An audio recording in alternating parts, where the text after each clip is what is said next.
Bonjour et bienvenue chez Tatou Senti, le podcast pour se sentir bien. Le parfum, vous aimez ? Eh bien, Tatou Senti est le premier podcast parfum pour se sentir bien. Et oui, on y sent tout et on y goûte tout pour se sentir bien. On sent les matières premières avec des experts, des parfums avec les parfumeurs créateurs, on goûte et on éveille son palais et on écoute les bons conseils des gens qui vous font du bien. Or, avez-vous conscience que pour bien sentir, il faut se sentir bien ? Je suis Bettina Eckroyd, votre hôte et experte parfum. Et je vous donne rendez-vous tous les mardis sur Tatou Senti, le podcast pour se sentir bien, pour un moment convivial avec un invité pour y découvrir son métier, ses succès et bien sûr, parfum, souvenirs olfactifs, souvenirs gustatifs et bien-être. Ne vous fiez surtout pas à son look de premier de la classe. Pierre Guggen a dans le passé mené deux vies. Des vies tout à fait avouables.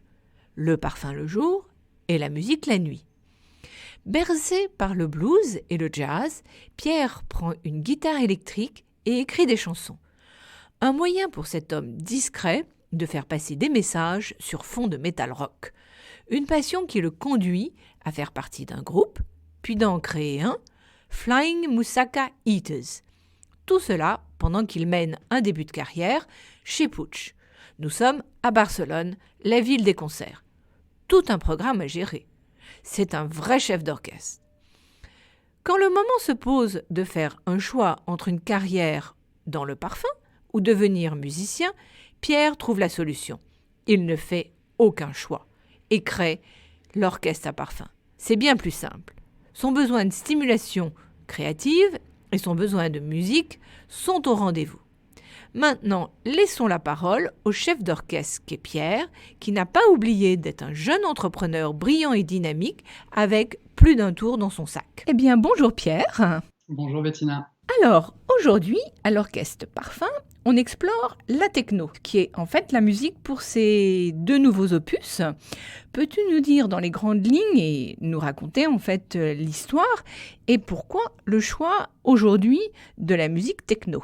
Avec grand plaisir. Alors, avec l'Orchestre Parfum, tout d'abord, voulant explorer toutes les musiques du monde. Et c'était vraiment de demander à des artistes virtuoses de découvrir une fragrance et d'en composer la mélodie en totale liberté. Nous avons commencé par la guitare flamenca, les percussions arabes, la kora, le jazz avec le trombone, le koto japonais, mais aussi le piano, facette à la fois classique et moderne. Et c'est un immense bonheur à chaque fois que j'écoute ces compositions musicales parce que elles partagent une vraie émotion, une vraie vibration avec le parfum. J'ai eu la chance de tomber sur des artistes hyper inspirés et talentueux.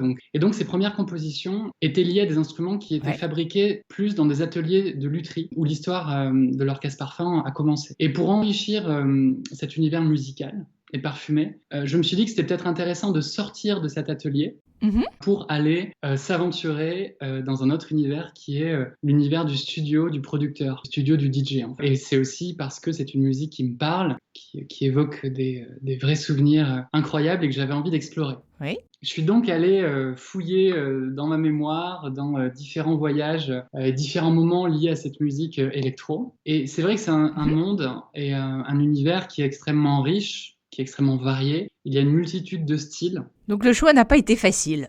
Le choix n'a pas été facile. Et je me suis dit que c'était hyper compliqué de travailler l'électro avec une seule fragrance. Donc j'ai choisi en fait de ne pas choisir et d'en prendre deux. Et de prendre deux souvenirs en fait qui retracent un petit peu deux temps d'une soirée différents. Qui est en début de soirée, un cocktail au bord d'une piscine en Méditerranée, et l'autre qui est en pleine soirée techno à 3h du matin dans un club. Oui. Donc ça retrace vraiment deux styles de musique différents, mais aussi deux moments. Donc il y en a un qui se passe sur cette terrasse, donc c'est en début de soirée, 19h, premier cocktail avec ses amis, c'est Electro-Limonade, c'est une fragrance légère qui est construite vraiment comme un cocktail. J'ai demandé à Nathalie Festauer, qui est le parfumeur qui a composé cette fragrance, une fragrance vraiment fraîche, pétillante, vraiment good vibes, qui fait du bien en été, qui soit pétillante et qui peut vous accompagner aussi jusqu'au bout de la nuit. Donc il fallait qu'il y ait un vrai sillage et une vraie rémanence. Et elle a donc composé un cocktail à la fois d'essence de citron, clémentine, bergamote, donc très espéridé, très frais, accompagné de menthe, de rhubarbe pour donner un côté cocktail.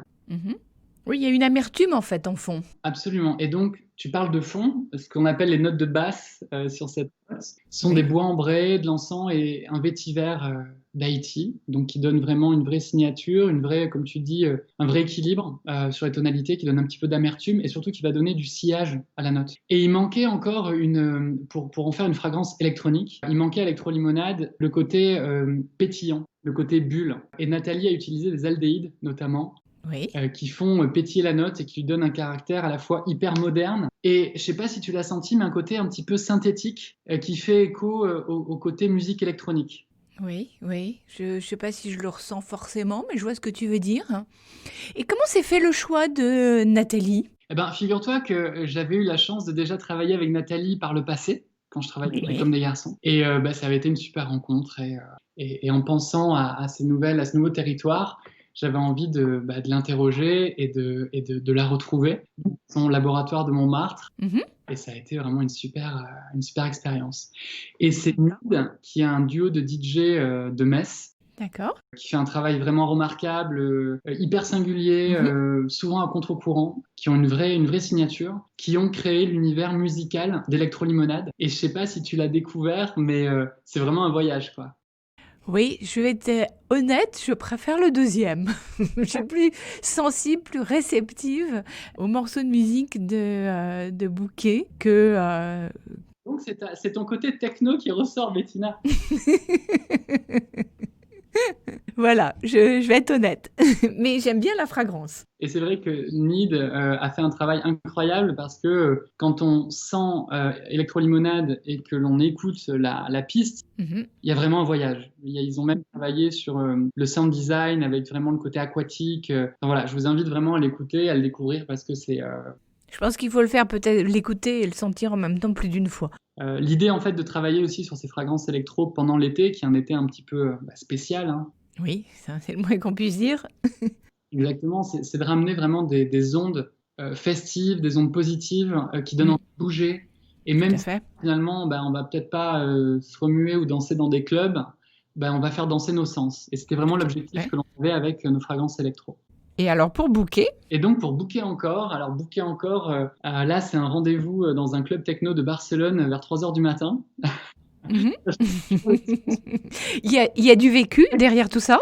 Et si, c'est toujours des expériences que j'ai vécues parce que pour moi, c'est la seule manière de faire des histoires authentiques. Parce que quand derrière, je vais parler du projet aux parfumeurs et aux musiciens, je leur parle de quelque chose que j'ai vécu, donc forcément, ils vont ressentir une émotion et derrière, je vais pouvoir aussi travailler avec eux et les orienter, peut-être leur dire, bon ben voilà, là on y est, ou là il faut continuer d'avancer. Donc voilà, c'est vraiment toujours des souvenirs incroyables que je retranscris D'accord. avec ces artistes.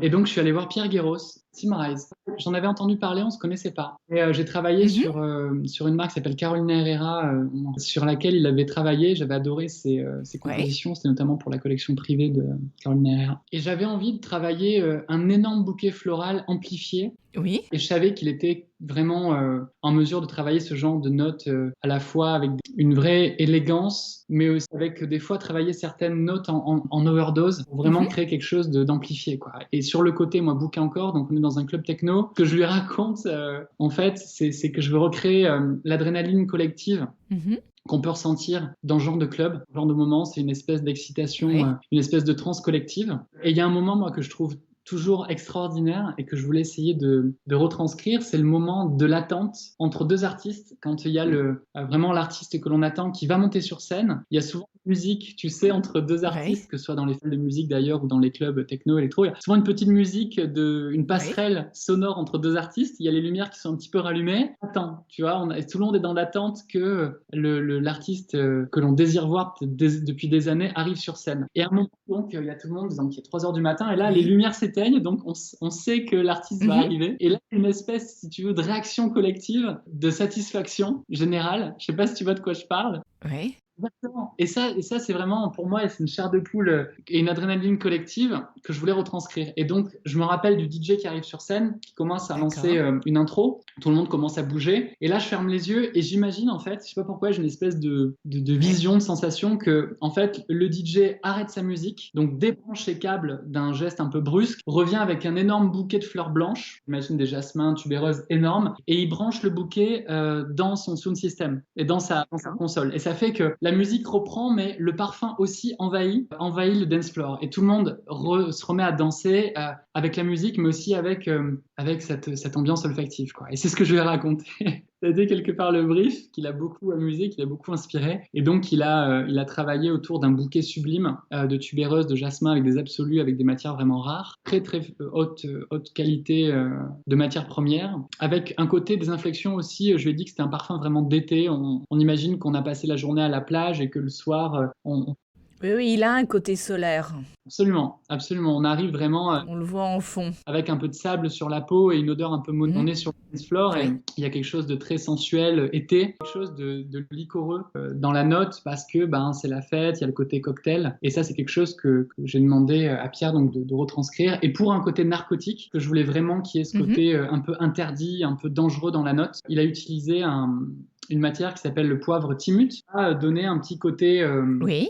un pas de côté qui va venir un petit peu joliment salir la note quelque part. Tu vois ce que je veux dire? Et qui va lui donner un vrai caractère, quoi, qui va sortir du bouquet classique. Ah ben c'est vrai qu'on sent, quand on a senti toute la gamme et qu'on sent les deux derniers, on voit très bien que c'est une autre vibration, on est sur vraiment complètement autre chose. Et c'est ça qui est intéressant parce que c'est l'évolution. Tout à fait. C'était d'ailleurs tout le défi, hein, parce que fallait vraiment faire ce Oui. bouquet d'une qualité vraiment un bouquet amplifié, mais aussi qui ait cette inflexion, ce Mhm. caractère, quoi. Et on a beaucoup travaillé avec Pierre là-dessus, et je suis vraiment très très heureux du résultat, qui a été mis en musique par des DJ que j'adore, par Popov et Animal Enemy. Alors Popov, je l'ai vu plusieurs fois sur scène. C'est un peu un des Mhm. rois, un des princes de la techno minimale en France. C'était notamment parrain d'une des Oui. dernières technoparades. Enfin, c'est vraiment un monument de la techno et pouvoir travailler avec ces musiciens, c'est un vrai honneur et quand j'ai entendu donc ce son qui a été créé pour Ouais. Bouquet encore là bah voilà quoi, chair de poule et ils ont tout de suite compris Et alors justement, quelle a été leur réaction de leur côté? Parce que un tel projet leur arrive pas tous les jours, hein. bah, tout à fait, tu as raison de le souligner et là où j'ai je pense beaucoup de chance à chaque fois avec tous les musiciens en général, c'est que en Oui, fait on sent vite si ça va cliquer ou pas quoi. Si ça va fonctionner ou pas, complètement. parce que c'est un projet qui est un peu un ovni, quoi. Et quand on arrive avec ses idées, avec ce projet, ben, il y a différentes réactions. Et j'ai la chance à chaque fois de. Bon, après, il y a un travail de recherche et de sélection aussi Oui, des ok. artistes. Je sais en général, en allant les voir, que c'est un projet qui va leur parler, qui va les exciter. Et en général, ça fonctionne. Et c'est vrai que, par exemple, Alex Popov, on s'est retrouvé dans un café du Trocadéro en début d'année. Ça faisait longtemps qu'on essayait de se rencontrer, mais on n'arrivait pas forcément à se rencontrer, parce que c'est vrai qu'il a un agenda Très chargé. chargé, il voyage aux quatre coins du monde pour sa musique, etc., quoi. Et en fait, quand je lui ai fait sentir, bah, d'abord, il a adoré la fragrance, et il a dit qu'il y avait un côté hyper chaud, hyper sensuel, et qu'il y avait un côté un petit peu aussi, ouais, ce côté un peu narcotique, quoi. Il a vraiment senti. Et j'ai eu cette chance, c'est que il est perçu un peu quelque part les layers qu'il y avait dans le parfum, qui s'est pas arrêté au côté bouquet, au côté un peu sensuel, mais il a senti qu'il y avait quelque chose, qu'il y avait une vraie vibration, et derrière, il a travaillé Mhm. avec un ami à lui de longue date, Animal Enemy, et ils sont venus vers moi avec cette composition qui est juste ouais, incroyable et qui met une espèce d'énergie. Tous les artistes avec lesquels tu as travaillé sont des gens qui aiment le parfum, qui en portent ou pas nécessairement. Alors, figure-toi qu'il y a plusieurs profils, mais là où j'ai eu une chance incroyable, c'est que le premier musicien que j'ai contacté, il s'appelle Nicolas Leroy, et je le salue Oui. d'ailleurs. Et je ne l'avais jamais vu sur scène, mais je l'ai découvert sur le net parce que je cherchais pour Teder Boca, Mhm. notamment pour quelqu'un qui fasse des percussions. Et j'avais adoré ces vidéos où il se retrouvait au milieu de la savane à jouer avec des maîtres de la percu africaine au Brésil, etc. Je trouvais qu'il avait une énergie vraiment dingue. Et donc je l'ai contacté. Et quand je lui ai parlé du projet, il m'a dit ben, ça doit être ton jour de chance parce que je suis passionné de parfum. Oui. Jusqu'à même recréer lui-même des parfums parce que, alors de mémoire, il portait un parfum à une époque de chez Gucci qu'ils ont discontinué et Oui. il a acheté des huiles essentielles pour essayer de recréer le parfum qu'ils avaient discontinué. Donc, je suis tombé sur quelqu'un Oui. qui était juste amoureux du parfum et qui m'a dit, ben ouais, on y va. Et grâce à lui, ben, j'ai rencontré aussi d'autres musiciens et tous les autres musiciens que j'ai rencontrés, en tout cas, même s'ils n'étaient pas passionnés par le parfum, Ils étaient sensibles, ils étaient réceptifs. et comprenaient le lien qu'il pouvait y avoir entre les notes parfumées, entre les accords parfumés musicaux. Et je voudrais leur rendre hommage parce que c'est pas un exercice facile, composition seulement avec un parfum, jouer le jeu et mis d'eux-mêmes dans les compositions. Bah, c'est intéressant aussi pour eux. Donc, c'est un challenge, ça les sort de leur routine et je pense que c'est un défi qu'ils doivent trouver intéressant. Tout à fait, je pense aussi. Et voilà, et c'est devenu aujourd'hui plus que des collaborateurs, c'est plus des amis. On se voit, on se revoit. Ils jouent ensemble en plus Mhm. maintenant des concerts polysensoriels avec la musique, le parfum, le dessin. Peut-être c'est devenu une petite famille, quoi. Alors, maintenant, je vous invite à me suivre dans cette balade olfactive et musicale avec Pierre pour mieux apprendre à le connaître. Donc, place à la note olfactive. Quel est ton souvenir olfactif le plus fort? C'est une sacrée question, Bettina. Oui. Souvent, il y en a plusieurs, mais bon, il y en a au moins un. Ouais, alors écoute, c'est marrant, mais en pensant à ça, j'ai souvent tendance à revenir Un flash. sur des odeurs assez régressives de l'enfance. Et j'ai des souvenirs Mhm. de mon jardin dans le sud-ouest en été, les souvenirs de la maison. Et en été, il y a une odeur moi, que je trouve incroyable et que je ressens de temps en temps aussi en été, même sans être chez moi dans cette maison d'enfance. Mais c'est vraiment l'odeur de la pelouse fraîchement tondue en été, où tu as ce mélange à la Oui. fois naturel, Mhm. donc hyper naturel, comme si tu, quelque part, zoomais sur l'odeur de l'herbe parce que tu viens de la couper, donc elle est quelque part amplifiée. Et en même temps, il y a ce contraste avec le côté synthétique et chimique de l'essence de la tondeuse qui est toujours dans l'air.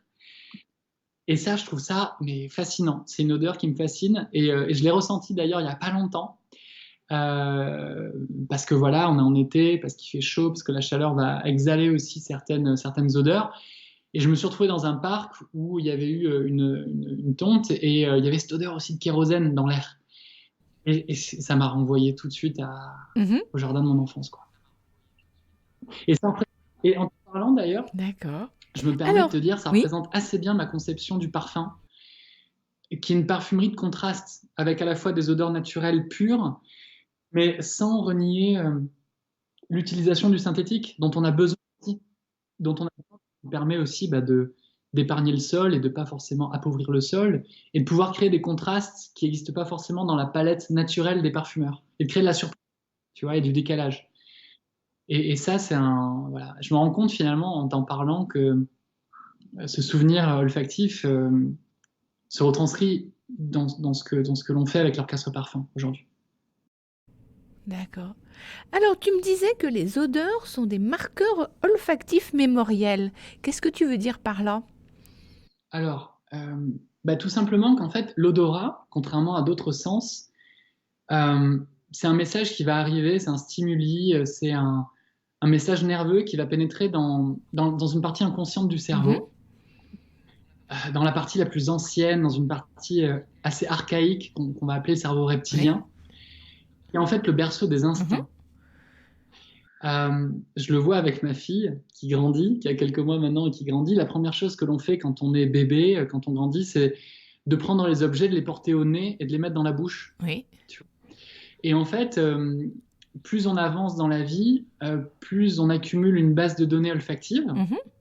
mais qui est inconsciente, parce qu'elle est logée vraiment dans cette partie reptilienne du cerveau qui n'est pas activée de manière consciente, en fait. Et en grandissant, moi, c'est mon intuition, en tout cas, c'est que plus on grandit, je trouve qu'on est dans des sociétés quand même vraiment basées sur la vision et sur l'ouïe. Bah oui, ce qui se passe, c'est qu'en fait, après avoir découvert le monde à quatre pattes, on se redresse sur nos deux pieds, et c'est effectivement là que l'ouïe et le visuel prennent le dessus, et qu'on met de côté le reste.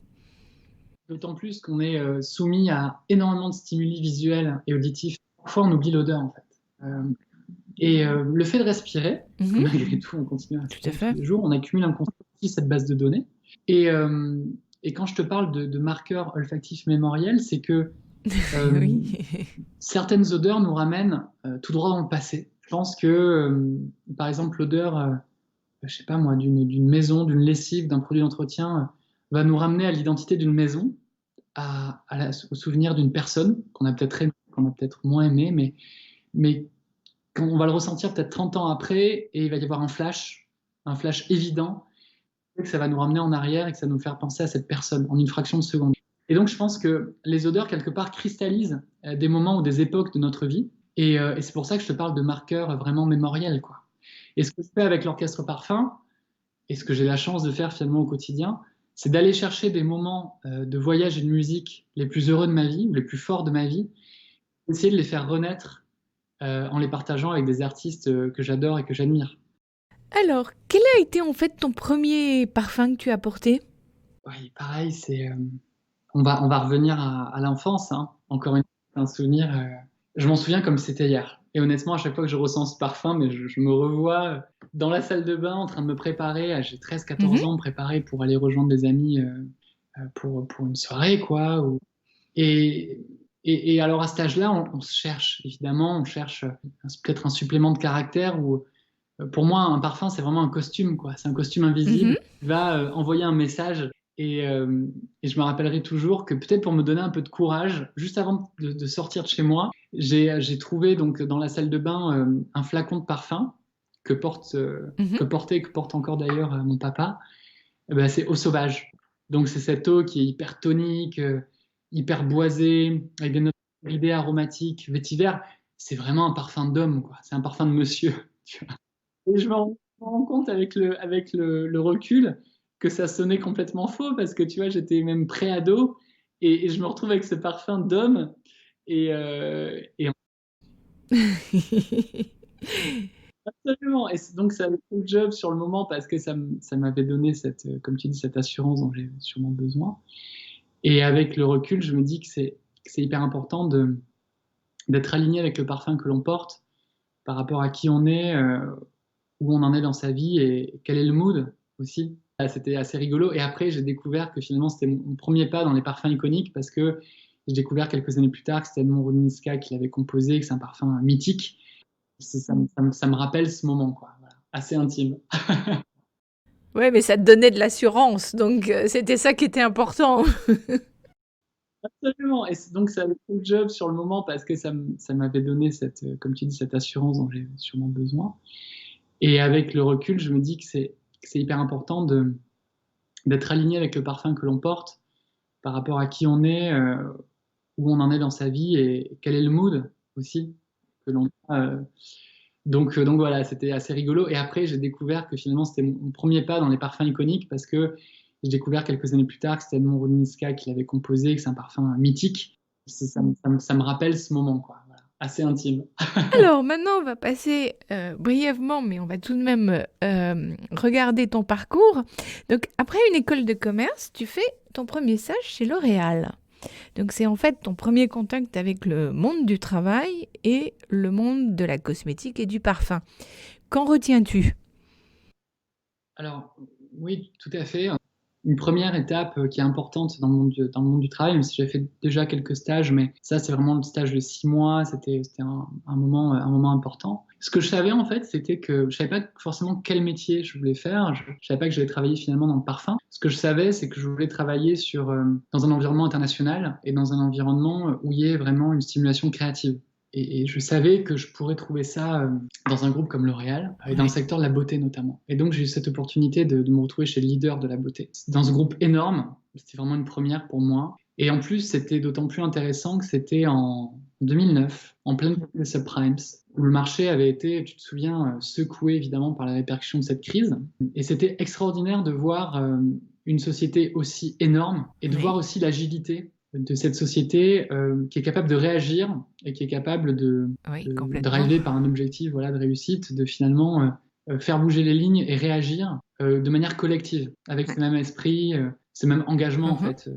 porter vers l'excellence, etc. Tu vois, donc je me retrouve là-dedans et c'est une super école parce que j'apprends, donc je suis chez Biotherm, une très jolie marque, au marketing opérationnel France. C'est-à-dire que mon travail, en fait, c'est d'assister l'équipe lors des lancements à organiser, préparer et déployer un lancement donc dans le réseau sélectif comme Sephora, Marionneau, mais aussi en pharmacie, parapharmacie, du lancement d'une nouvelle crème de soin. Une très bonne expérience et je suis retrouvé un peu au cœur du réacteur à voir comment on travaillait un lancement de produit au niveau national. Et alors ensuite, parce que tu n'as pas fait que Biotherm. Voilà, j'ai rencontré une personne dans l'équipe qui avait fait auparavant du développement. Il faut savoir que dans ces groupes, il y a la partie donc développement de produits où on va travailler sur les tendances, créer de nouveaux segments de produits, de nouvelles marques qui vont être lancées à l'international.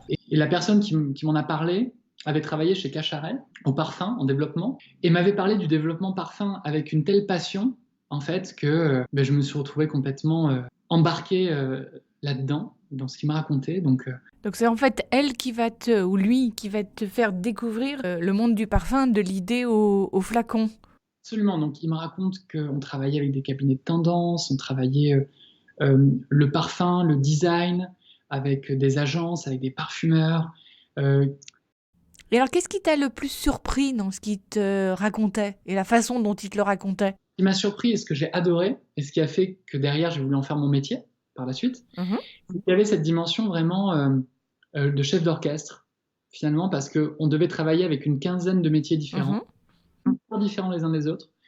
Donc des matières et des métiers très artistiques comme le design ou le parfum, tu vois, qui font appel à des nez, des graphistes, etc. Mais aussi avec des métiers beaucoup plus production, tu vois, travailler avec une équipe de production, le packaging, et aussi des métiers beaucoup plus chiffres, tu vois, la finance, contrôle de gestion, et les marchés. Donc moi, j'étais chez Biotherm sur un marché, la France, et quand tu travailles au développement international, tu dois aussi, donc une fois que le produit est prêt, ça ne s'arrête pas là. Tu dois travailler déjà au fil de l'eau avec les équipes des différents pays, et derrière, s'assurer de leur donner tous les outils nécessaires, la formation et toutes les clés pour en faire un succès national, en fait. Et j'avais trouvé ça passionnant parce que je trouvais que c'était hyper matriciel, finalement, comme métier. Et j'avais l'impression vraiment, en faisant ce travail, que j'allais jamais m'ennuyer, quoi. D'accord. Et alors, c'est amusant, tu as parlé de chef d'orchestre. Est-ce que c'est tout de même un clin d'œil à la musique? Est-ce que c'est un métier que tu aurais aimé faire ou pas du tout? Franchement, je me sens tellement loin d'être capable de faire ce métier de chef d'orchestre. C'est une virtuosité, une connaissance de la musique qui est telle que, en tout cas, je me suis toujours interdit de même d'en rêver, quoi. Tu vois. Oui, ce qui veut dire que tu aurais peut-être aimé, mais tu te l'es interdit quelque part. Alors, peut-être qu'on en reparlera, mais je pense qu'en moi, il y a aussi un rêve d'artiste. Oui. Sur lequel on reviendra peut-être, mais oui, effectivement, la scène, tout ça, c'est une chose qui me berce, qui me porte et qui a fait que l'Orchestre Parfum existe aujourd'hui, clairement. Alors donc ensuite tu pars à Barcelone pour un stage de fin d'études donc chez Carolina Herrera, une marque de parfum espagnole qui appartient donc au groupe Puig. Et là tu découvres le parfum espagnol. Qu'est-ce que tu en retiens de cette expérience? Déjà, ce que je retiens, c'est que c'est une expérience qui a changé ma vie parce que je me retrouve donc en fin d'études à devoir tu vois, essayer après mes études de décrocher un job. Je me retrouve dans ce stage au sein d'une équipe donc, de Carolina Herrera avec des gens vraiment extraordinaires. Pas espagnol. J'ai appris l'espagnol en LV2, tu vois, collège, lycée, mais je parle pas l'espagnol couramment. Et je me retrouve dans cette équipe où ça va à 2000 à l'heure, une équipe de qui font du développement.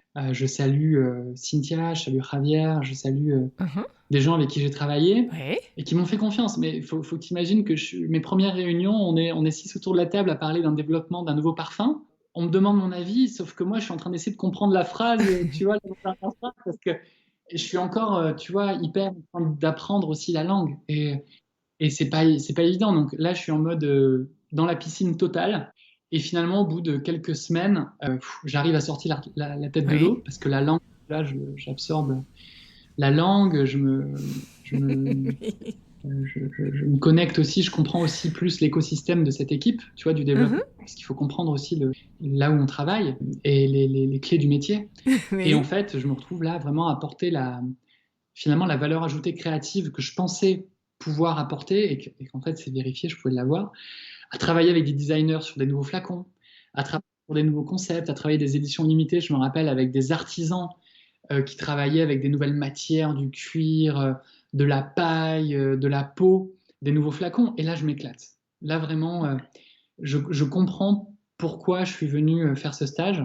C'est que je peux m'exprimer créativement et être au sein d'une équipe qui va lancer Mhm. un parfum dans 30, 40, 50 pays. Et ça y est, je me rends compte là que je suis là où je dois être en fait.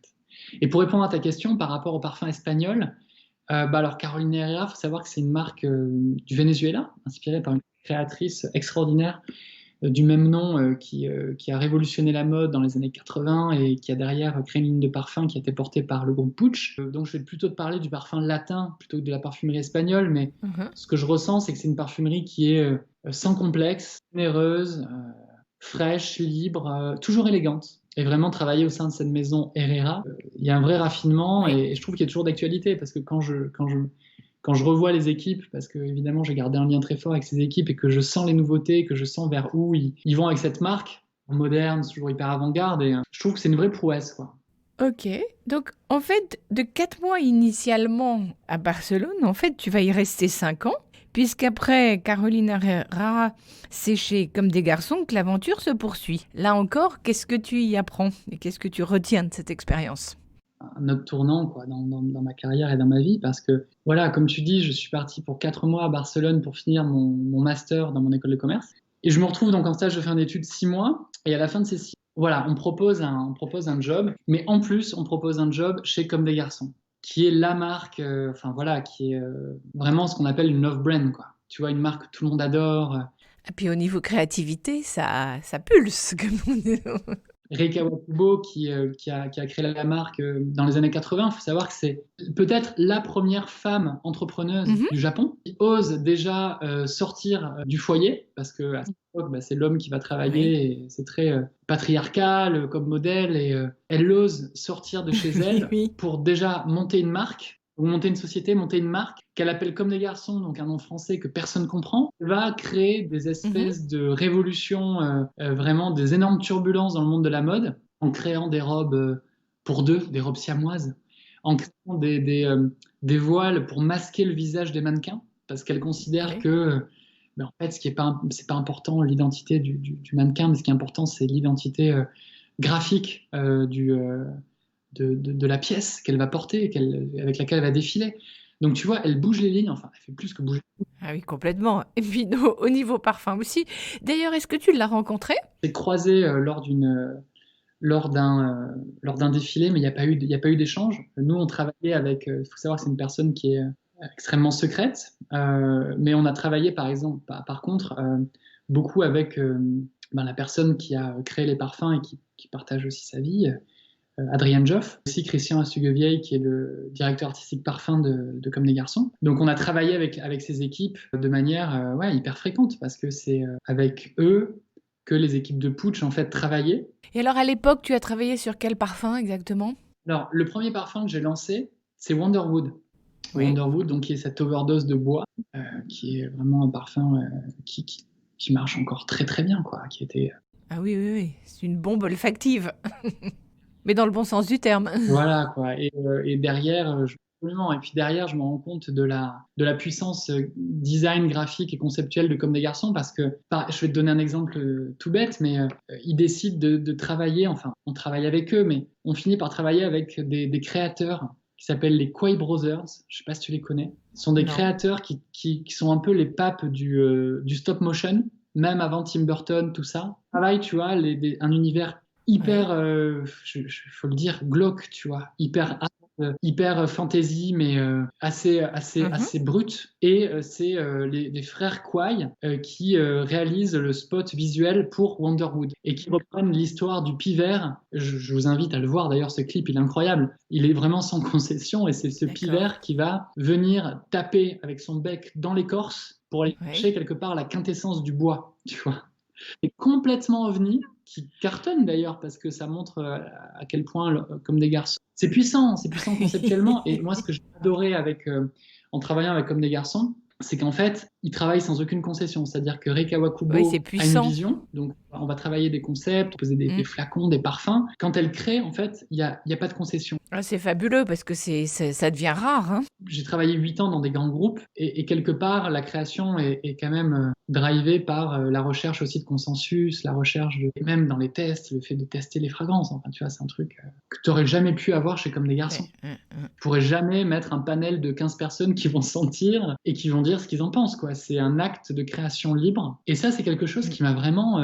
Bah, ça marque un parcours, j'imagine. En fait, te dire quelque part, vas-y, ose, crois-y. Et c'est vrai que c'est comme ça aussi que ça marche. Et en parallèle de ça, il y a un côté juste incroyable que j'ai eu la chance de vivre, c'est les fashion shows de Rei Wakubo, Junya Watanabe, de toute l'équipe donc pendant la Fashion Week, où on se retrouve dans des musées, dans des anciennes écoles, dans des lieux complètement atypiques, dans des sous-sols de parking désaffectés, avec Pharrell Williams, Rihanna qui sont là et qui viennent assister au show avec vraiment la crème de la crème des journalistes, de la presse, de la mode, du cool, de la beauté, de la musique qui sont là et qui viennent vivre une expérience, quoi. C'est pas juste un fashion show, c'est à chaque fois Mhm. Voilà. Et donc là, j'ai 23, 24, 25 ans et je me retrouve à mon premier job, c'est le job de travailler avec des gens comme ça. Ce qui était incroyable aussi, la chance que j'ai eue, c'est qu'on était vraiment Oui, dans la oui. petite marque, parce que ça reste une marque niche quelque Mhm. part, mais au sein d'un grand groupe. Je pense aussi de pouvoir comprendre les réflexes des grands groupes. On n'est pas dans une start-up, quoi, si tu veux, ou en tout cas, on est dans une start-up, mais dans un énorme groupe. Et Donc, tu as vu les avantages des deux. absolument, absolument. Et ça a été une expérience vraiment incroyable. En façon, il y a un aspect culturel qui est clair, hein, entre une société familiale Oui. catalane et une société qui est basée à Paris. Il y a forcément, il y a des Mhm. nuances, tu vois. Je pense que de plus en plus, ça va en se resserrant parce que maintenant, une grande partie des Oui. marques de Puig notamment qui sont à Paris. Mais moi, ce que je retiens, c'est une espèce d'audace de création. Oui, là encore, on va de l'avant. Ouais, et puis il y a un côté, on y va, on croit en nos idées, on Ouais. croit en nos concepts, on le propose, et si les marques, parce que souvent ce sont des marques en licence, hein, comme des garçons par exemple, si les marques adhèrent, bah Mhm. c'est parti, quoi. Si les représentants des marques qui disent oui ou non finalement à nos idées adhèrent, let's go, on y va. Mais on n'a pas peur de proposer des choses complètement disruptives. Et ça, c'est un truc que j'ai adoré. Et même dans le management, tu vois, quand même, chez Puig, j'ai eu la chance de me retrouver dans un cocon, il faut dire les choses, où on était dans le centre de Barcelone, dans une toute petite équipe, mais au sein d'une grande boîte. Donc, sur une marque que les gens aimaient travailler. Donc, il fallait quelque part ramer pour que les gens la travaillent parce que les gens ont des ressources qui ne sont pas illimitées, doivent faire des priorités. Et quand tu as le choix de travailler comme des garçons, qui est une petite marque quelque part, et d'autres marques énormes qui créent du chiffre pour Puig, il fallait quelque part se battre pour faire en sorte que les acteurs avec qui on travaillait travaillent la marque. Mais en même temps, c'était une marque que les gens adoraient, quoi. Donc c'était hyper confortable. Et quand tu parles du management, moi je me rappelle de moments incroyables le vendredi après-midi où le vendredi. Alors ce qui est marrant, je sais pas si ça existe toujours à Barcelone, mais il y a quelque chose qui s'appelle Dia Intensivo en Espagne. Pour certaines boîtes, historiquement, il faisait tellement chaud au mois d'août que les journées étaient aménagées. Donc par exemple, on va travailler juste le matin et on va pas travailler l'après-midi, quoi. En fait, c'est resté. Et c'est pareil, donc le vendredi après-midi, je me rappelle, on avait un peu quartier libre. Donc c'était génial, même si on restait, parce qu'on avait beaucoup de projets, on restait. Mais moi, ça m'arrivait de passer des moments avec mon N+2, qui était le directeur à la fois donc de Comme des garçons chez Puig et de notamment Caroline Herrera, puis Nina Ricci, etc. Donc quelqu'un vraiment qui pèse dans l'organigramme. On était tous les deux passionnés de musique. C'est un musicien, guitariste, voilà. Et je me rappelle de moments où donc on travaillait vraiment mais hyper dur. On faisait des semaines à fond, sans concession, parce qu'on était passionnés. Mais le vendredi après-midi, je me rappelle, c'était un moment où de temps en temps, j'arrivais dans son bureau et on commençait à écouter de la musique. Et c'est quelqu'un pour qui j'ai un respect énorme. Et je l'ai vu sur scène, ce mec. C'est-à-dire que c'est jeune. D'accord. Donc, il vivait sa passion à fond, un peu comme toi, hein. Aller le voir sur scène, prendre sa guitare, sa Fender Stratocaster, et aller faire un solo énorme Mhm. pendant un concert de rock sur un morceau de Neil Young, et avec le sourire jusqu'aux oreilles comme un enfant, quoi. Donc ce que je retiens vraiment de ce management, c'est aussi des personnes comme ça qui sont des hard workers et qui sont des gens qui imposent une vraie autorité parce que c'est des gens qui travaillent et que l'on respecte. Ils vont aussi laisser la place à l'expression de leur passion. Mhm. Et ça, j'ai trouvé ça extraordinaire. Et j'y pense très souvent aujourd'hui, même quand je travaille avec l'équipe, etc., de pas devenir quelqu'un qui inspire quelque part que la peur ou juste le travail, quoi. Mais parler de passion et parler de... Oui, parler d'autre chose, parce que l'un nourrit l'autre. Et je pense que ça crée des moments de respiration qui sont nécessaires pour tout le monde. Alors, j'ai cru comprendre que tu avais adoré Barcelone. Pourquoi est-ce que tu aimes cette ville? Déjà, c'est une ville qui pulse, qui a une énergie, qui pétille tout le temps, qui a un rythme décalé aussi, qui a un rythme... Voilà, bon, c'est l'Espagne, alors. C'est l'Espagne, on est dans un rythme complètement latin, différent, un peu fou. C'est multiculturel, c'est-à-dire qu'il y a tous les pays du monde, toutes les identités, toutes les facettes en fait à Barcelone. Et ça, je trouve ça tout le temps hyper ému par ça à chaque fois que j'y vais, parce que j'y vais encore le plus souvent possible.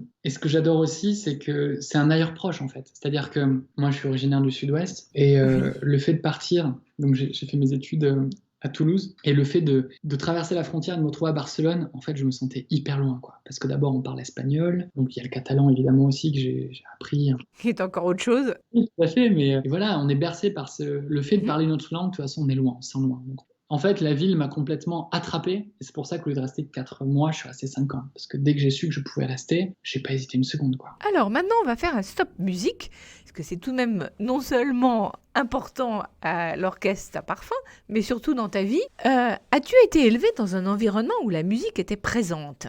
Absolument, j'ai des souvenirs.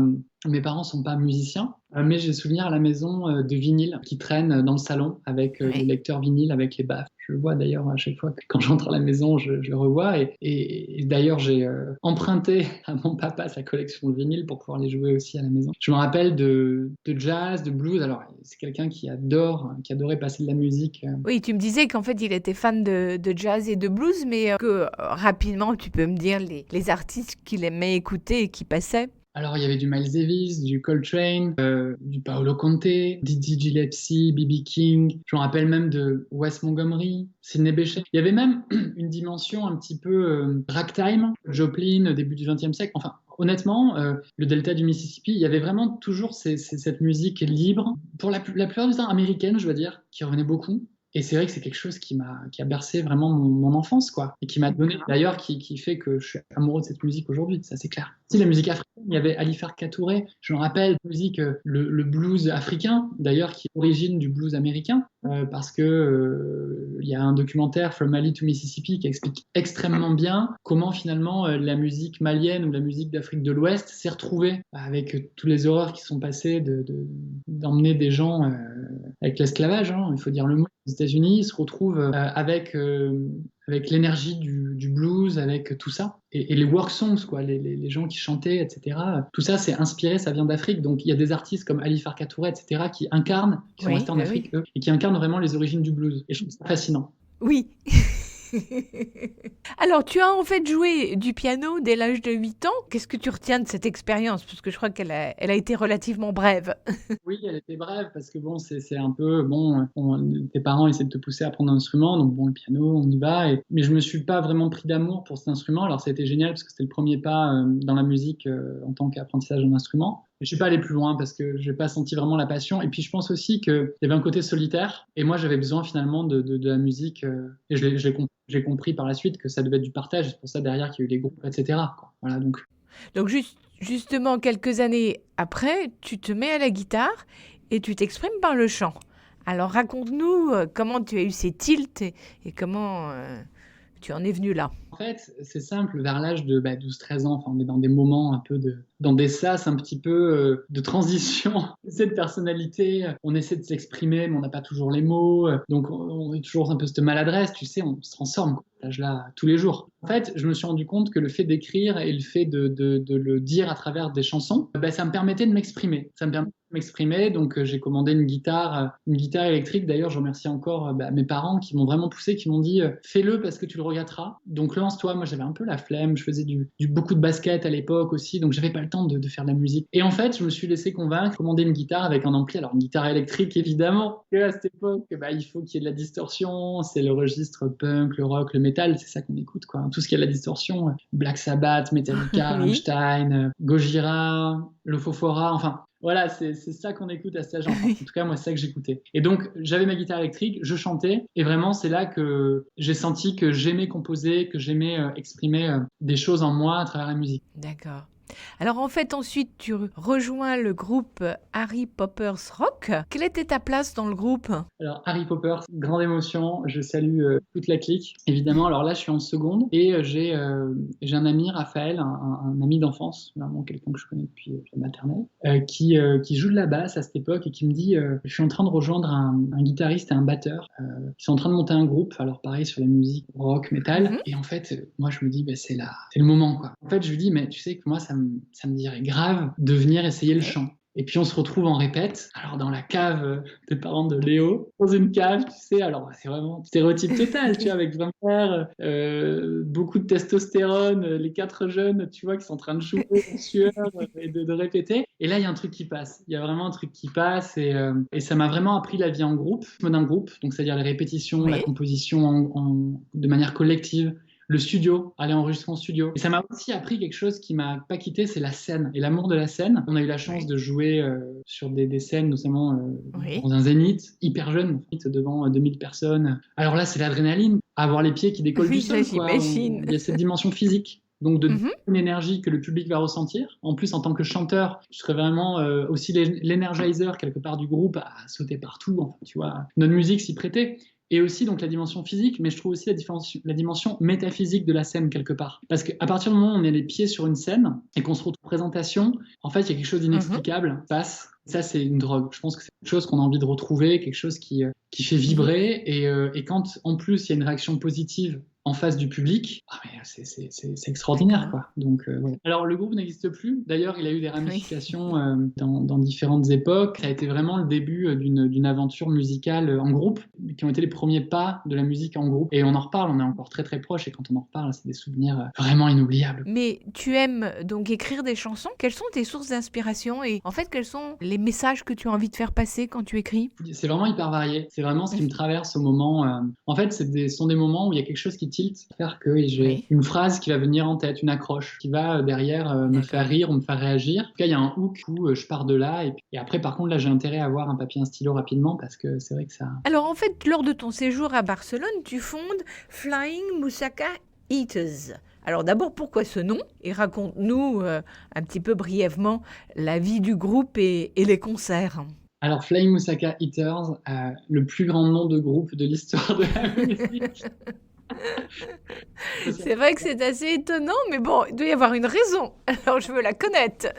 En fait, j'ai énormément écrit quand je suis arrivé à Barcelone, parce que c'est une période extrêmement inspirante, beaucoup de vibrations, pleine d'expériences diverses, comme tu peux l'imaginer. Transition entre la vie étudiante et la vie professionnelle à Barcelone, tu peux t'imaginer qu'il y a des choses qui se passent. Donc c'est vraiment un nouveau cycle, hyper inspirant, on rencontre plein de nouvelles personnes, enfin voilà. Et je commençais à avoir un répertoire de chansons assez solide, c'est de la chanson française, et j'ai eu envie de le mettre en scène. J'avais vraiment l'impression, en vivant à Barcelone, que c'était ma nouvelle ville, que j'allais y rester longtemps. Et c'est une ville qui vit au rythme des concerts, des artistes, etc. Et j'avais à cœur, si tu veux, d'essayer d'apporter aussi ma vibration à la ville, tu vois, ma contribution quelque part, à travers mes idées, etc. Et je me suis dit que ça serait génial de passer de l'autre côté du rideau, donc de passer sur scène à Barcelone. Pour ça, j'avais envie de mettre en scène ces chansons. Et donc, j'ai rencontré des gens extraordinaires qui sont devenus des amis. Il faut savoir que le groupe existe toujours. Donc voilà, je les salue avec émotion. Et en fait, le nom du groupe, c'est Flying Moussaka Eaters parce que on faisait beaucoup de blagues à une époque sur les nanars. Tu sais, les films qui sont faits avec peu de budget, des films Star Wars turcs ou l'attaque de la moussaka géante. Enfin, tu vois, des choses complètement dingues, mais qui sont tellement quelque part mal faites, mais faites avec des vraies convictions de la part de l'équipe, que ça devient des films cultes. Tu vois ce que je veux dire? Et j'ai toujours trouvé ça hyper intéressant. Et donc, on délirait sur un film qui s'appelle L'attaque de la moussaka géante. Bon, je vais pas te faire le pitch parce que c'est n'importe quoi. C'est une moussaka géante qui attaque Athènes. Enfin bref, c'est le Godzilla de la moussaka grecque. Bon. Et je dis, ça ferait un bon nom de groupe. Mais j'ai dit un peu en fin de soirée, tu vois. En fait, c'est parti d'un délire, un peu d'une blague, et ça reste donc Flying Moussaka Eaters. Mais alors là, ça a été encore un autre step en termes de groupe parce que donc on se retrouve basé à Barcelone. Alors, on n'est pas plus nombreux, on est 4, mais on se retrouve en Barcelone à répéter plusieurs fois par semaine, à jouer le week-end. Et là, je me retrouve vraiment impliqué corps et âme dans le projet. C'est-à-dire que je suis dans un open space chez Comme des Garçons la journée, et le soir, je passe par l'appart, je prends ma guitare et je pars en répète, quoi. C'était la double vie. J'apprends aussi à ce moment-là, donc aussi la communication autour d'un groupe. On se retrouve à faire beaucoup de concerts. On a faire des mini-tournées en France, jouer à Toulouse, jouer à Paris, jouer dans des endroits vraiment cool. On se retrouve même à jouer en Belgique, donc dans un festival. Donc le groupe vit, on a une fanbase, et c'est vraiment une expérience extraordinaire, quoi. Et à ce moment-là, il y a une dynamique aussi polysensorielle qui se met en place, parce que je rencontre dans le groupe d'amis, il y a une personne, un artiste de Hong Kong qui s'appelle Wilson, qui me demande de venir jouer de la guitare pendant une performance Butoh. Alors le Butoh, c'est un art de danse qui a été créé après les événements de la Hiroshima-Nagasaki au Japon. C'est une danse en fait où tu te peins avec une espèce de poudre de riz blanche et tu vas danser nu de manière extatique. C'est une danse qui est vraiment hyper difficile à appréhender, hein. Quand tu la connais pas, ça fait toujours bizarre. Et il demande la guitare sur sa performance parce qu'il veut un musicien. Et donc je me retrouve avec Wilson qui est peint avec cette poudre blanche sur tout le nu et qui danse dans un sous-sol d'une ancienne imprimerie désaffectée de Barcelone avec du public qui était venu là, donc à la bougie, et je me retrouve à jouer de la guitare flamenca pour apporter la dimension musicale de son show, quoi. Et donc c'est la première fois que je me rends compte que finalement tu peux associer la performance musicale avec différents types d'art. Donc c'est génial, j'adore. Je m'en rappelle vraiment très fort de cette expérience. C'était vraiment une... Et exactement, on l'invite à jouer sur scène avec nous. Donc il y a une énorme fresque, un énorme mur, et on fait le concert, donc Flying Moussaka Eaters. Et pendant le concert, pendant chaque chanson, il a un thème dessiné qui accompagne en fait le concert. Et là, je dis waouh, il y a une dynamique polysensorielle qui se met en place. Je trouve ça génial. Et une intuition qui est devenue, au début, c'était une intuition, une idée, et c'est devenu vraiment une conviction que le fait de se faire rencontrer différents médiums artistiques sur scène, notamment, enrichit l'expérience et sublime les arts les uns envers les autres, quoi. D'accord. Donc en fait, par la suite, justement, tu vas avec Christian Auguste Viel à une exposition au musée de la piscine à Roubaix, où les tableaux sont associés à des odeurs, faire une autre expérience où justement les arts se rencontrent. Donc raconte-nous brièvement. Ça, c'est vraiment un tournant aussi super important parce que donc nous nous retrouvons au musée de la piscine à Roubaix. Je ne sais pas si vous connaissez, c'est un lieu extraordinaire, c'est une ancienne piscine art déco qui est transformée en musée. Enfin bref, c'est hors du commun. Et on se retrouve avec Christian et l'équipe de Comme des Garçons à, comme tu dis, sentir et voir des tableaux. Parce que Christian avait demandé à des parfumeurs avec qui il aimait travailler de mettre en parfum des œuvres d'art, des tableaux, des sculptures, etc. Et là, c'est vraiment le vertige, quoi. Vraiment le syndrome de Stendhal, tu vois, où tu as l'impression que tu es en train de tomber. Tu es submergé par des sensations nouvelles. Voilà. Je me retrouve à sentir le tableau d'une scène champêtre, tu vois. C'est une vue un petit peu bucolique, là, de campagne, et l'odeur qui vient avec fait que je suis projeté vraiment chez mes grands-parents, tu vois, enfin. Et là, je me rends compte à quel point, encore une fois, après ces expériences musicales et dessinées avec Winston et avec Flying Moussaka Eaters, je me rends compte que le parfum est encore plus fort, en fait. Et c'est là que je me décide de revenir à Barcelone. Ce dont je te parle, là, c'était en 2012, donc c'était il y a 8 ans. Plus de 8 ans, je me retrouve à Barcelone à dire aux membres du groupe, les gars, on va faire le parfum d'une chanson pour la faire sentir au public en live. Et donc là, ils me regardent bizarrement. Je me dis, c'est bon. Voilà, et je vais voir une amie, Elisa, que j'adore, qui est en train de devenir, qui est dans ses études de parfumerie. Et très très bonne amie, je vais la voir, je lui dis, voilà Elisa, voilà la chanson. Une chanson qu'elle aimait, en plus, s'appelle La Routine. J'aimerais bien qu'on fasse le parfum. Et là, elle me regarde pareil avec des yeux bizarres, et je me dis encore une fois que c'est bon signe. Après, elle revient avec différentes fioles, on travaille ensemble la note, et elle arrive à créer le parfum de cette chanson que l'on fait sentir au public en live le concert d'après. Moi, j'annonce pas du tout de quoi parle la chanson, sachant que je chantais en français aussi, donc les gens ne comprenaient pas forcément les textes, et c'était une manière aussi de les faire rentrer dans la chanson au-delà du texte, en fait, au-delà de la langue. On joue le concert dans un petit club du Raval de Barcelone que j'adore, et, euh, et là, en fait, les réactions sont dingues. C'est-à-dire qu'on fait passer des touches à sentir, on spray, on fait passer des touches à sentir. Et à la fin du concert, il y a des gens du monde entier qui viennent nous voir, qui nous disent donc déjà que l'expérience avait été dingue, aussi grâce que le parfum apportait quelque chose en plus, définitivement, dans l'expérience du live, et en faire plus. Et j'aurais demandé, mais alors qu'est-ce que vous avez compris? Parce que vous ne comprenez pas les textes, vous avez compris. Et là, ils m'ont dit, donc en anglais ou en espagnol, des mots que je disais en français dans la chanson. Et là, je me dis, ok, donc c'est plus seulement une intuition, c'est une vraie conviction. Il faut aller plus loin, et je vais explorer les années suivantes en tant qu'artiste sur scène, lien entre la musique et le parfum en live, dans le but, si tu veux, de quelque part d'essayer d'aller encore plus loin dans l'expérience du live pour la personne qui va recevoir cette expérience. Si vous voulez en savoir plus sur cette aventure entre le parfum et la musique que Pierre a menée, je vous invite mardi prochain à écouter la suite et à comprendre et connaître l'origine de l'orchestre à parfum.